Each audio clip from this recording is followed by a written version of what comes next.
Messi. Oh, what a goal that is! Hello, my name is Thomas Berthold, 1990 World Cup winner. I'm listening to the BOLA BOLA Show. Hello, everyone, and welcome to another episode of the BOLA BOLA Show podcast. I'm Sivan, and as always, I am joined here by my two buddies. And first and foremost, I would like to bring in Bala. Bala, how's it going? Hi, thank you, Sivan. Welcome. Thank you for being on the show. It's been a wonderful time. I'm looking forward to this episode. Alvin, how about you today? Yeah, feeling great, feeling awesome, and really looking forward to today's episode, guys. Yep. And of course, over the last few months, as we started this Bola Bola show, we had so many interesting football personnel. We had former players, former managers, and all that. But who do we have in our show this time, Elwin? Yes, Ivan. So today's episode, we got a very special guest. Okay, so he has represented Germany with 62 caps, and he has played in 3 World Cups. 86, 1990, and 1994, in which he went all the way into feature in 2 World Cup finals, both against Argentina, and winning the World Cup in 1990. So it's really an honor for us in the Bola Bola show here to welcome Mr. Thomas Berthold. Hello, Thomas. Good evening. Good evening, everybody. How are you doing, Thomas? I'm doing fine. Thank you. I'm in Frankfurt. It's my home city. And I'm joining your show, and hopefully we have some fun. Fantastic, Thomas. So, Thomas, maybe you want to let our listeners know, like, what projects are you currently involved in these days? Currently, I'm working on a stadium project in Verona, in Italy. Mm-hmm. And at this stage, we are in the stage of fundraising. We are looking for a private equity partner. Okay, you are saying you're building a stadium. Yes. Okay. We are in the current process. We are the promoter of the project, and now we have to finalize the finance. We have to finalize the square meters, exactly the numbers of square meters, because it will be a multi-functional stadium with a hotel, with a theater, with a museum, with shops, with office space. And it's for 2 football clubs, because as you know, maybe Verona has 2 football clubs, one in the first division, Hellas Verona, and the second one, New Verona, playing the playoff now in this moment. Yep. And additional, we do have, of course, music events, concert, and big events. Interesting. Yeah. Okay. I think we'd like to kick off with your first question of the club career first. Being your first club was Eintracht Frankfurt. Yes. You graduated from the academy, then you made graduate to the first team. Appreciate if you can share with us your 5 years experience with them. I had a great time in Frankfurt in the junior teams. I was German champion in the under 17 squad. I was German champion in the under 19 squad. And then I made the move from the junior team to the first team, playing 5 years here in Frankfurt. I had a wonderful time. I had great managers, great teammates, and especially for a young player, it's important to play, because sitting on the bench, it's not so nice, because you need this experience to be on the pitch, and you need this experience to perform under pressure. And I had the opportunity to play here in Frankfurt with 17 years. I made my first match in the first division. Okay. All right. So, Thomas, in 1987, you made a decision to move abroad, and the most obvious destination back then was Italy, since most of the big names played there. And in fact, if I'm not mistaken, when you went to Italy, the likes of Matthias, Hessler, Bremer, Klinsmann have not moved there yet, where you played for Hellas Verona and Roma. So maybe you can tell us about your time over there. Yeah, the first league in Italy, Serie A,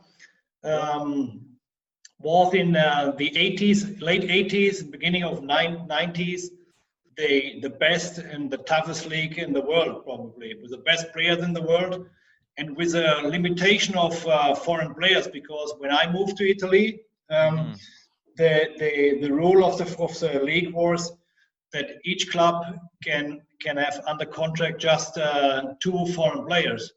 So I played in Verona with a Danish guy. His nickname was Danish Dynamite. Maybe you remember him, Preben Elkjær Larsen. Oh, yes, yes. A wonderful striker, a wonderful person. And when I moved to Rome, I played with my German teammate Rudi Völler. Okay. All right. It was a wonderful time. Packed stadiums, you know. And in Italy, the football has a different culture than in Germany, you know.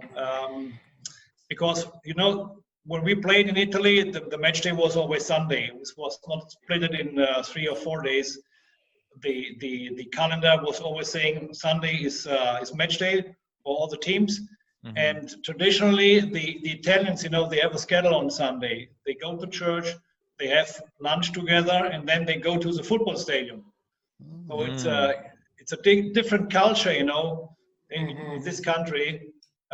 Maybe a bit like in Spain, but I had a wonderful time, really a great time in Italy. Fantastic, and especially 1990 when we won the final in Rome. You can maybe check it in Google, or you can do a research. It happened not so often that a player can win a World Cup in the city where he's under contract, and I was under contract with AS Rome. And it was a home match for me because Olympic Stadium was my home stadium. But speaking about experience in Italy, how unfortunate it was for Roma to lose against Inter in the 1991 UEFA Cup final. Yes. The goal was scored somewhere around 81 minutes from the Ruggero Rizzatelli. This was a tough final. 2 matches against Inter Milan.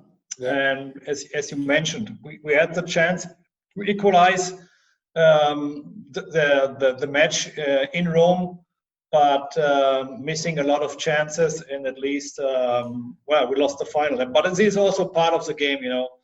Sometimes in those matches, when you have 2 big teams facing each other, sometimes you need a magic moment, maybe, or you know, something special to make the turnaround.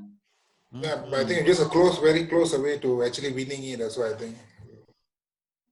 It was very close match, especially in Rome, because we scored the first goal, and we really created a lot of chances. But I made the same experience, you know, in a single final with Stuttgart against Chelsea in the Cup winner final in 98 in Stockholm.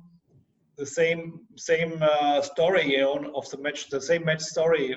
We were creating chances. We had more possession. We did control the match.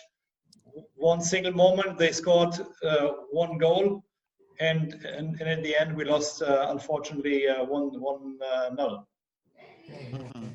And of course, the 1991 UEFA Cup final was quite an interesting one for you. You had not 1, 2, but 4 of your national team colleagues playing in that final. Of course, you mentioned Rudi Völler playing for Roma, and on Inter you had Jürgen Klinsmann, Lothar Matthäus, and Andy Bremer. Must be interesting, I guess. Of course, especially when you play against your teammates from the national team. You know, this was also the backbone, more or less, of the 1990 squad. These 5 players being under contract in Italy in the early 90s and late 80s, you know. Okay. And of course, you mentioned about Stuttgart, where you spent perhaps the last 7 years of your career. I know they didn't win much, but that was a very exciting Stuttgart team, especially with the triangle of Balakov, Giovanni Elber, and Freddy Bobic. And not to mention, they were managed by a certain named Joachim Low, who I think most people back then may not have an idea who he was. But perhaps you can share your time with Stuttgart. What was it like? No, you are right. You know, we had really a fantastic squad playing a very, very attractive football. And Joachim Löw was mentioned from your side. He was the second manager, and then he became first manager. And he was creating this triangle, Balakov, Bobic, and Elba. Our offense triangle. But we had also a very strong defense, great goalkeeper. It was a fantastic team. Unfortunately, as I mentioned, we lost the cup winner final. We won the German Cup with this team, but we were not strong enough, to challenge Bayern Munich because unfortunately Elba went. He signed a contract with Bayern.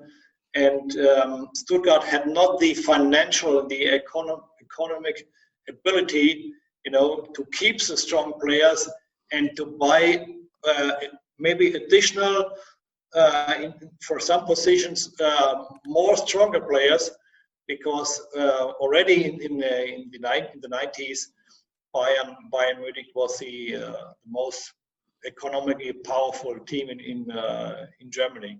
Mm-hmm. I mean, did you foresee the potential that Joachim Löw had back then, that one day he would go for the most hottest seat in German football, which is the national team?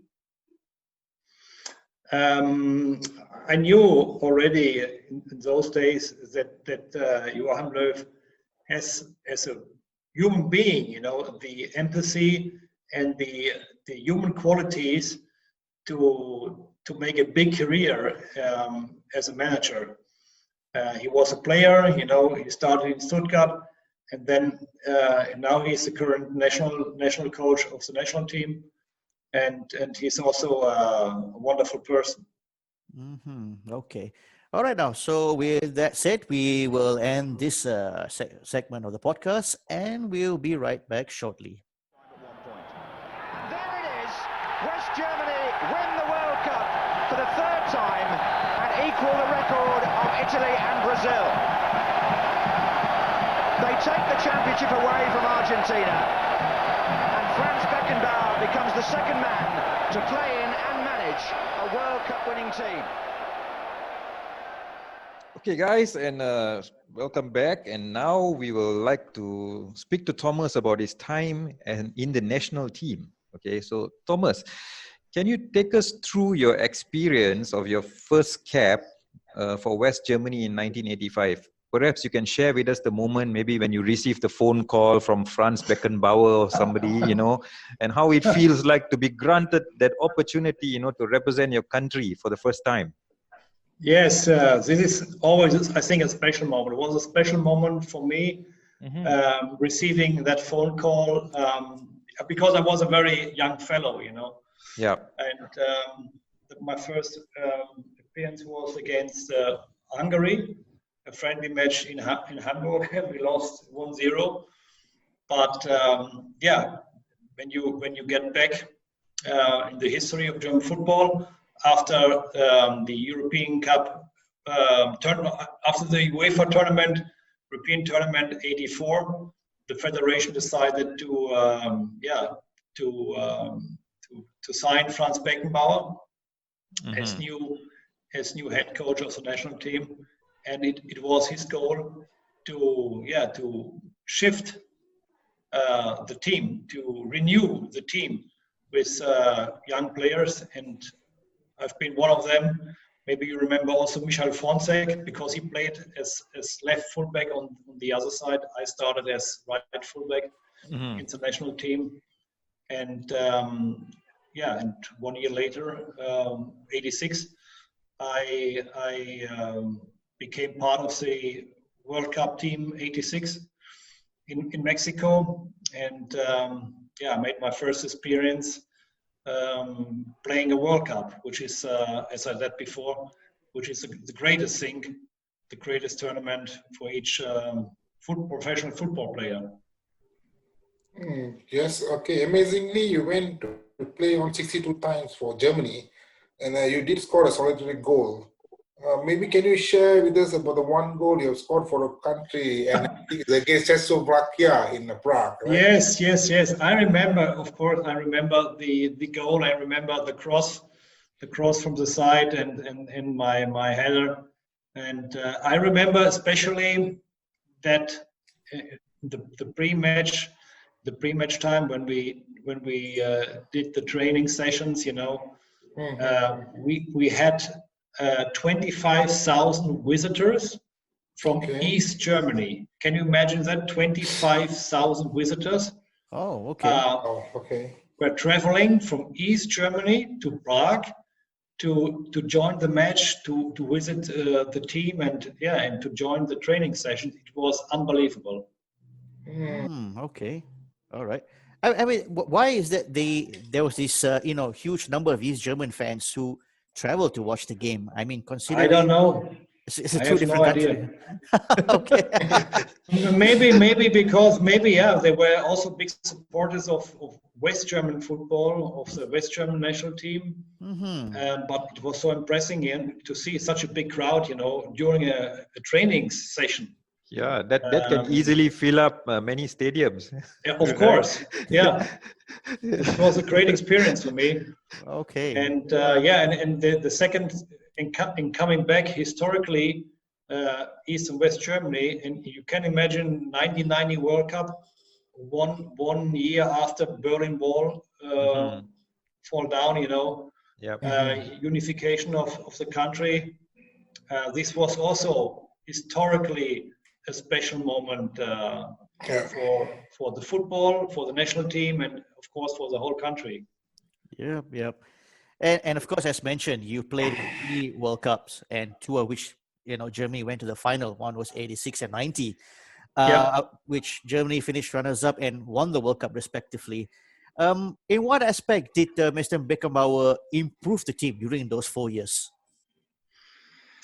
I mean, you know, reaching a final is a great goal. You know, the expectation in Germany is always huge. Because I think we are historically in the history of World Cups, we are number one reaching the semifinals. I think we are number one, and being in the semifinal, the best 4 teams in the world.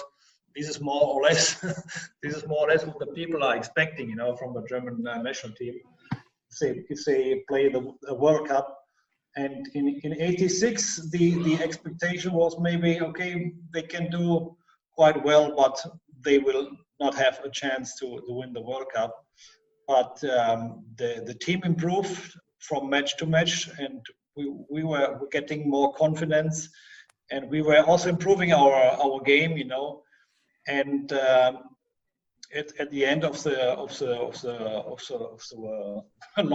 long way, after more or less 7 weeks, we reached the final. And the final, you know, in Mexico City, altitude is 2,000 meters at noon, very hot, high humidity, against Argentina with Maradona in the Azteca Stadium, 125,000 people, visitors.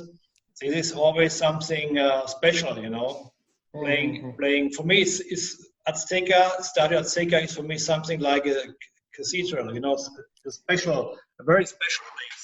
Maybe with Maracana, I never played in Maracana, but I think for a football player, if you ask a football player, maybe also from the older generation, maybe Maracana and Stadio Azteca in Mexico are the 2 most known stadiums in the world, maybe.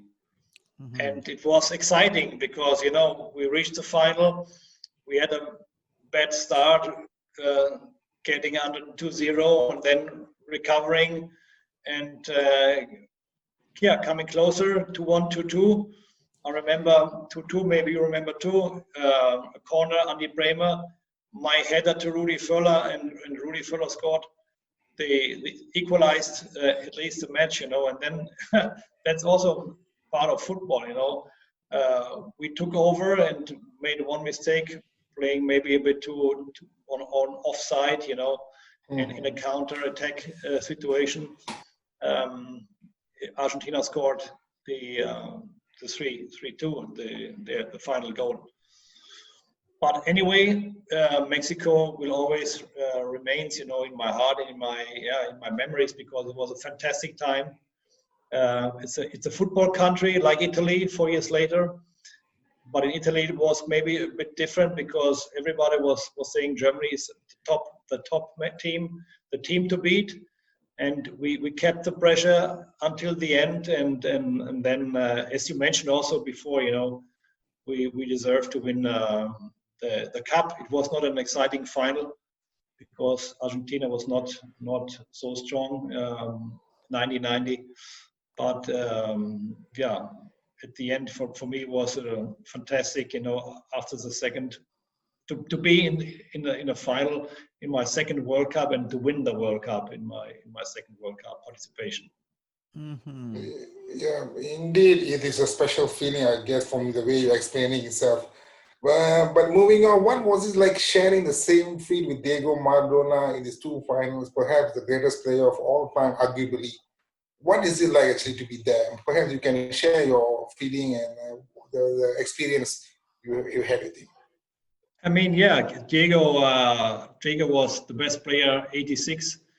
For me, for everybody, chosen as also officially as the best player of the tournament. In the final, I remember that he was not so active, but he has that quality with a magic touch to in the last action, or maybe in his most important action,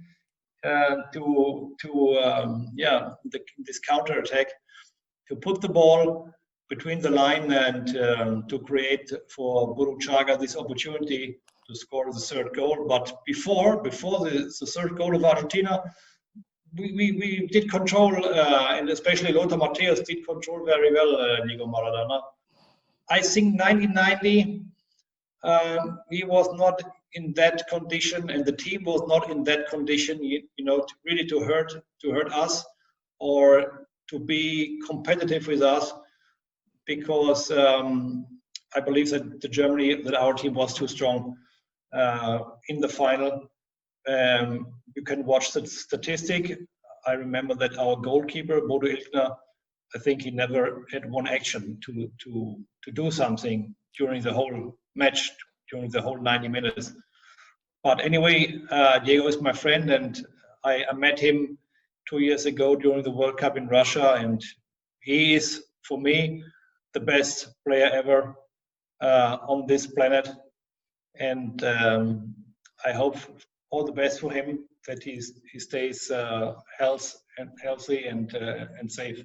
Mm-hmm. Wherever he is now in this moment. Okay. Wow, amazing stories, Thomas. So now let's when we move to speaking of Italia 90, of course, one can never forget Paul Gascoigne's tears, following his booking after he made that tackle against you. Did it ever occur to you that this would turn out one of the most iconic moment of the World Cup? And my God, that tackle was quite bad. I saw you flying after that. Yes, I remember this tackling, and I have a lot of respect of Paul Gascoigne. Yeah. Because Paul Gascoigne was a fantastic player. He was the best player in the English squad 1990. Mm-hmm. But I should tell my friend Paul, when you ask him, or maybe when British media is asking him about this iconic date and tackling and situation, you get this yellow card, booked and being out for the final.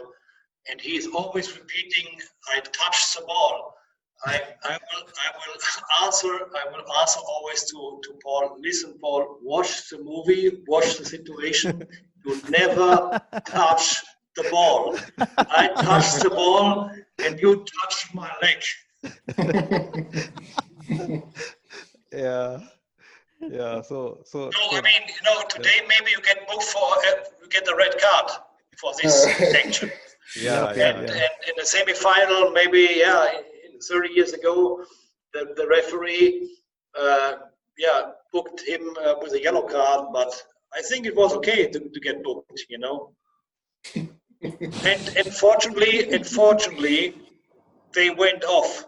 So I understand the tears, I understand the tragic, and I understand also, English press and media, but he would be more sad to miss a final.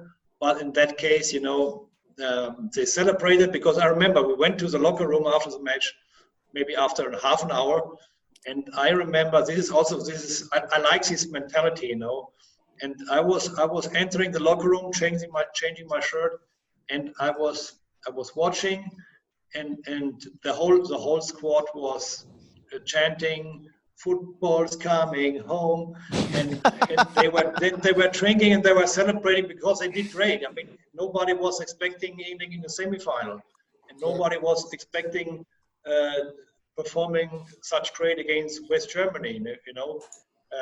But when it's over, it's over. We shook our hands, and the guys already had some whiskeys and were celebrating and chanting because they did great. They did a great World Cup. Mm-hmm. Yeah.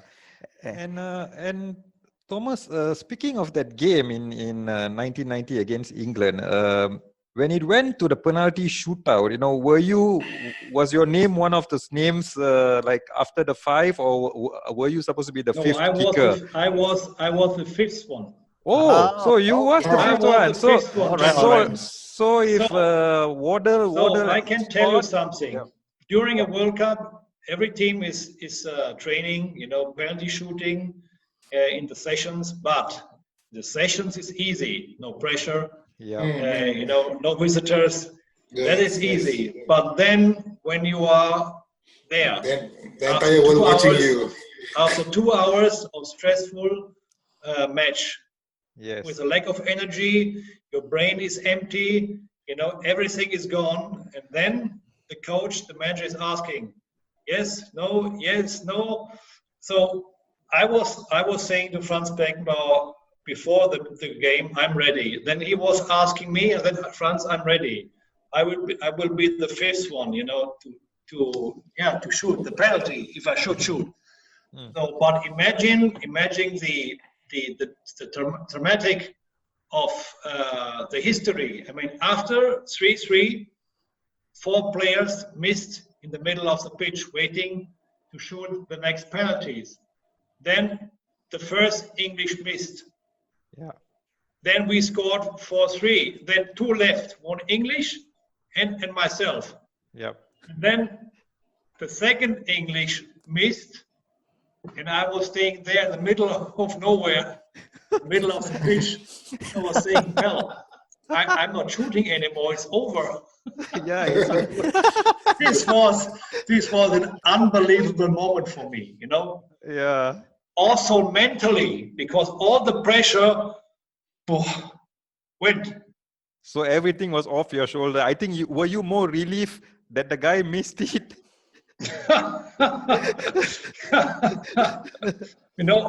I was. I'll tell you something. I was thinking when I saw the scenery with the 4 left, I was thinking and telling to myself, bloody hell, hopefully somebody will miss, or hopefully our goalkeeper will do some magic stuff, Yeah.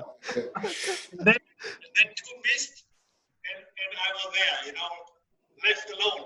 But then I was running to our goalkeeper, celebrating with my teammates, and it was unbelievable. This was an unbelievable match, an unbelievable penalty shootout, and unbelievable, situation personally for myself, because you can imagine if you are the last one, the last but not least, and then from the point, from the middle line, to the penalty point. Yeah, that walk. It's a quite long distance walking there, and then facing the goalkeeper who has nothing to lose.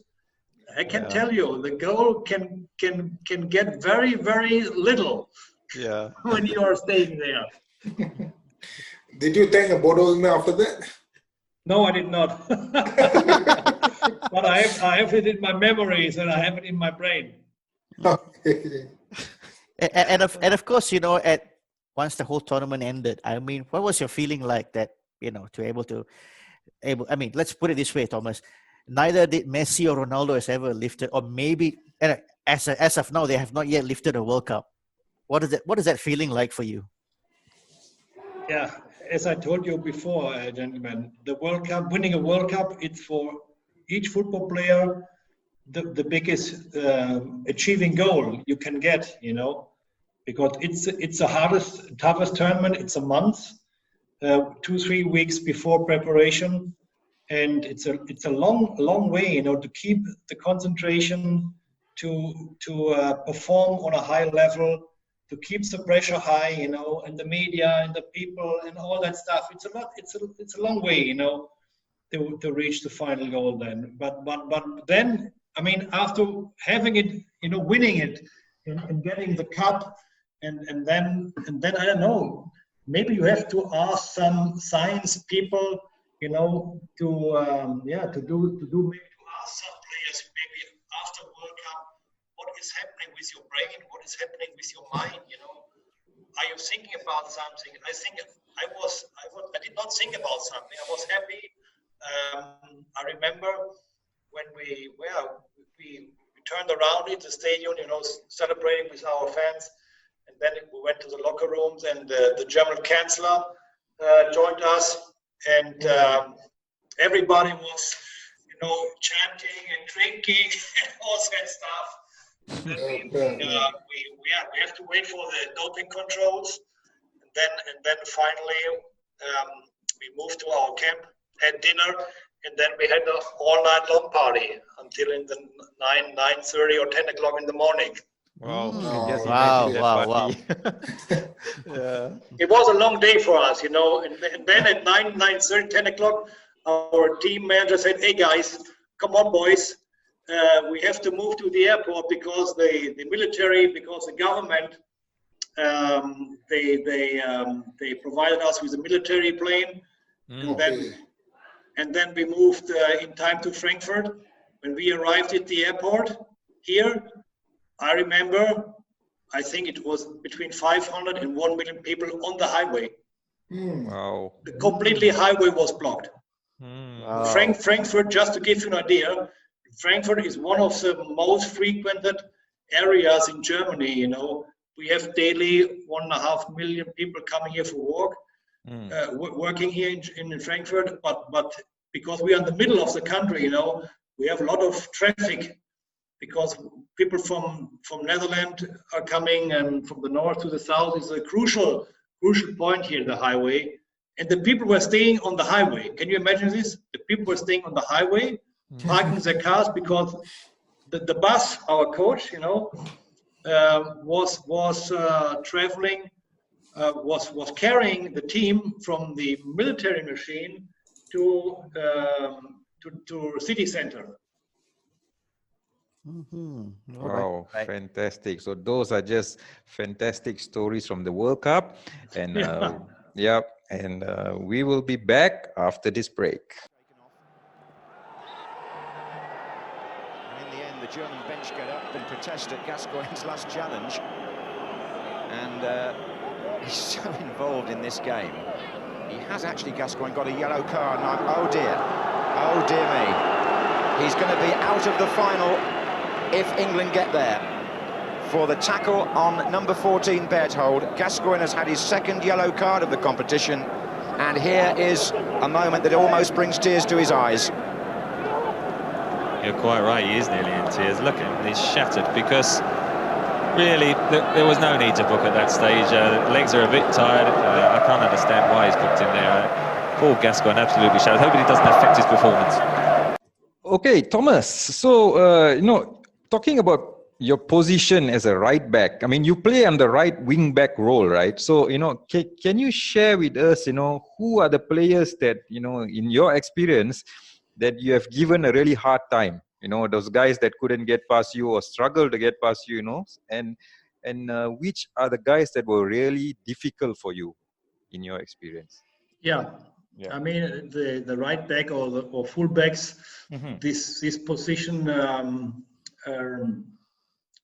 is very, very competitive, because first of all, you have to be a defender, to be able to defend your opponent you need also to have this ability when you get the ball, to open the match, and you have a long way, because the fullbacks are running really the long runners, because it's the longest distance from the right end of the pitch to the end on the opponent side. Yep. And on my days, I remember a really tough guy was Paolo Maldini, as you remember, a left fullback, very strong physically and very fast. So you have difficulty when you join in the attack, and when you try to attack and try to cross, right? And Maldini is always there. Yeah, no, because he was a complete fullback. He was physically strong, very fast, technically very strong, and good header. But I played also as a central defender, and as a central defender, I remember maybe one of the toughest ever I played against was, for example, Marco van Basten, the Dutch guy, Dutch striker. Also very strong, physically strong guy. And he could move very fast from left to right and create technical skills, good header. This was maybe for me one of the toughest players. He was quite a complete forward. Yeah. Complete forward, yes, right. He was a complete forward.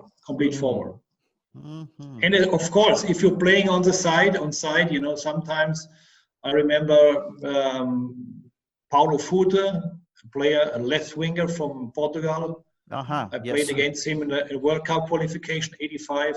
There are a lot of great players on the side. The wingers, very quick, technically very well prepared. I remember him. This was also a great player. Just to mention two names. Okay. Yep. All right. And, speaking of the libero system, which was, I remember when I was growing up in German football, it was regarded as something very sacred when it comes to German football. But it has been on the decline since Germany won Italia 90. I mean, why didn't this position or the system could able to last the test of time? This is a good question, I mean, the libero. Yeah, we also used Klaus Augenthaler as typical libero. So what does it mean? I mean, you're playing with a libero who has this ability to open the match, who has the ability to launch a ball from up to 50 meters exactly to the striker or to the winger. But if you're playing with a libero, you need to be in front of him or with him in the defense part. You need people able to defend the ball, to defend the position. That the libero has always the time and not being under pressure. To open the match. Because Klaus Augenthaler was not a fast player, but he was a technical player, also a good defender. But let's say in those days, people are playing with 3 or 4 in the line, and when you're playing in the line, you need fast players, because that is, the crucial part of the field. One mistake, and the striker can pass you and is in front of the goalkeeper. All right. In the defense part, it's about synchronism of movements, that the teammates, they know exactly what they have to do, how to have to move, but it has to be synchronized, like a clock, Each part knows what to do in the same moment. The coordination, you mean, is it? Pardon? You mean the coordination of all the players? The coordination, of course, coordination, yeah. Because always about space and maybe, I don't know, we are talking about, not a second, but less than a second, quick moment to decide and to make the right decision.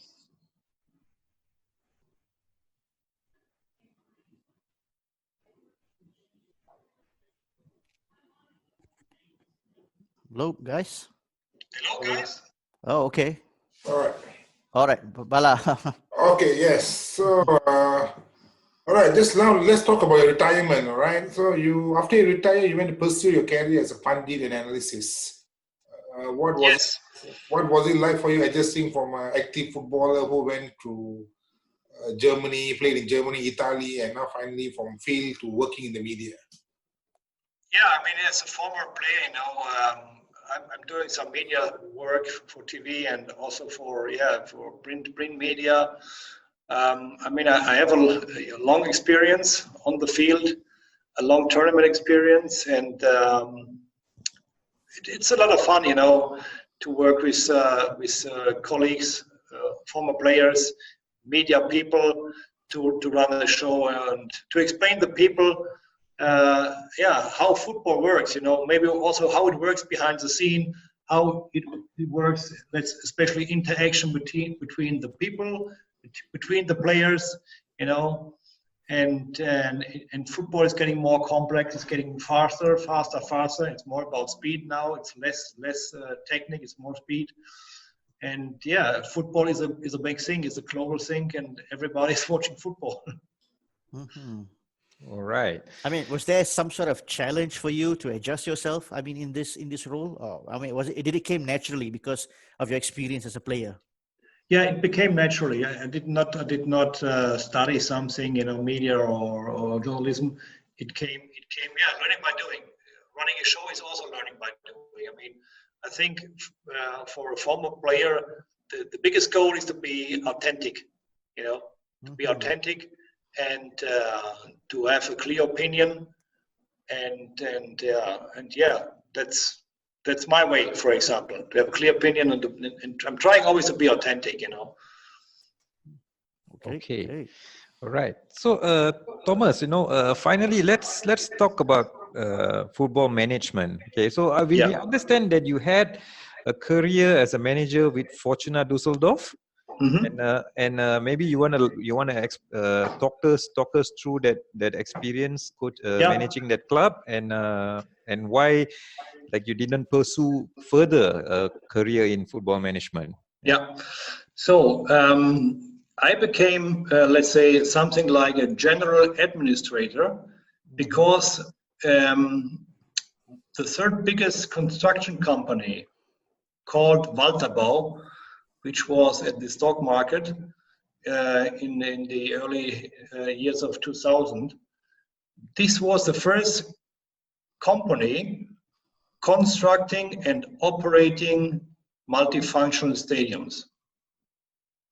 So, and I was working for them as a consultant, because they had the idea, also to get in touch with UEFA, with FIFA for big tournaments, because you need always an expertise, because stadium construction is a very complex.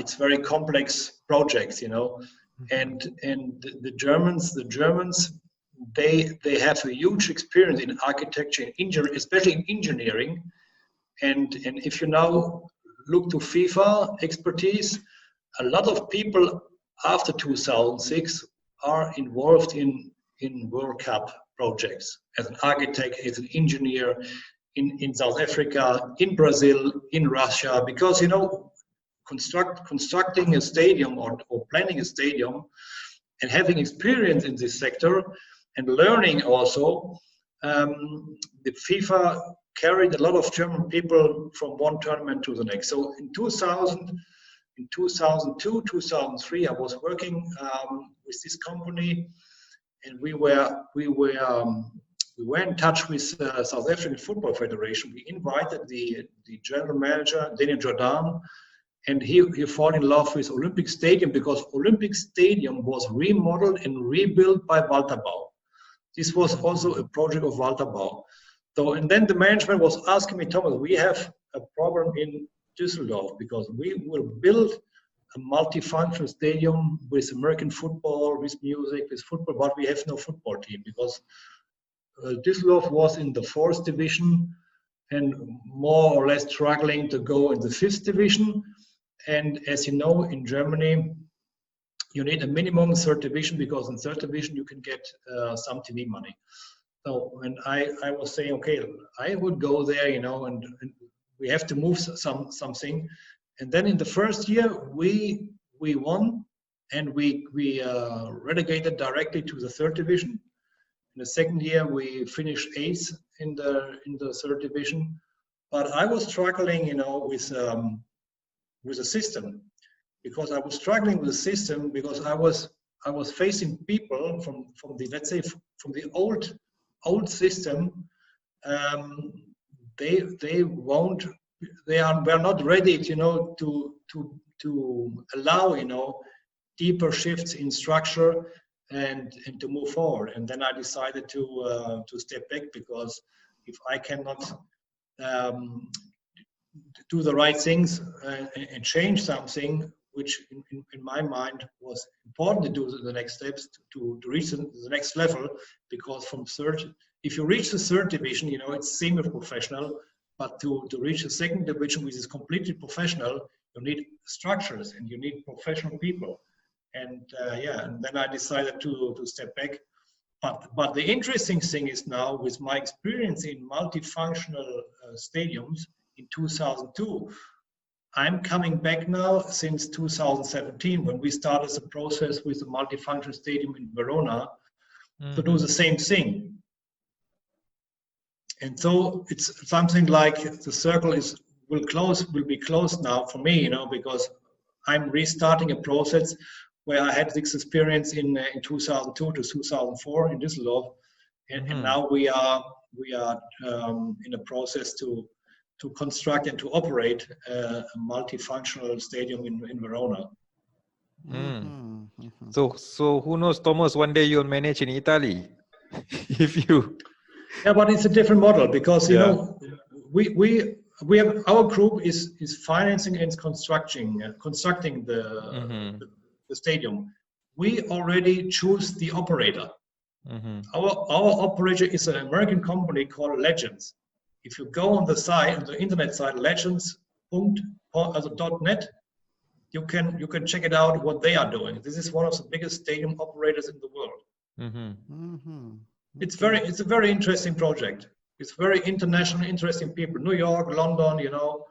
So, but the thing is, you know, that I had six experience in 2002, and now 18 years later, I'm back in this kind of industry.